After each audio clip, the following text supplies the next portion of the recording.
Next up, we're going to do Joinery. This is our second version of the carpentry with the Pomentinos.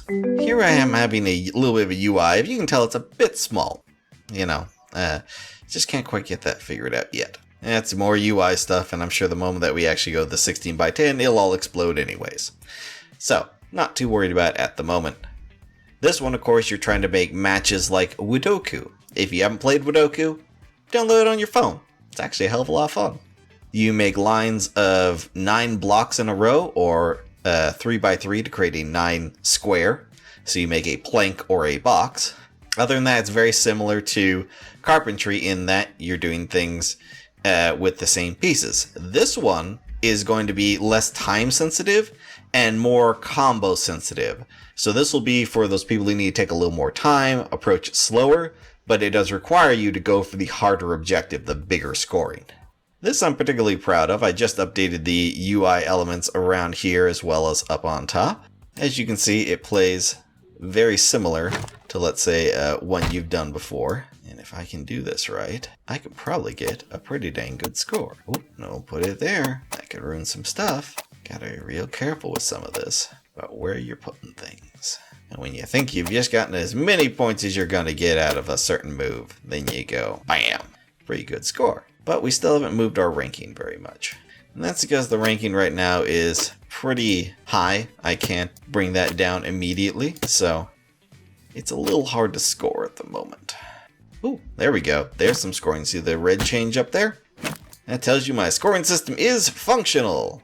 I'm not great at it, and it has not been fine-tuned. It should probably be giving me at least a little better score as it is.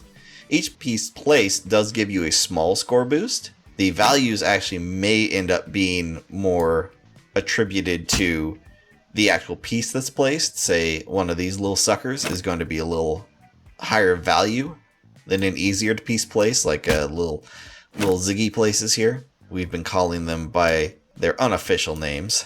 Those ones, since they exist in Tetris, do have an official name. This one does have a little bit of a feel of the current style. Now you cannot, unlike in carpentry, you cannot place a piece on top of existing pieces. You can't go outside the bounds of the board. You have to place it in a valid location. If you do not, you will hear a little error message. Like that. Your score won't be impacted by that currently. For right now, I'm going to say we're going to be forgiving about things like that.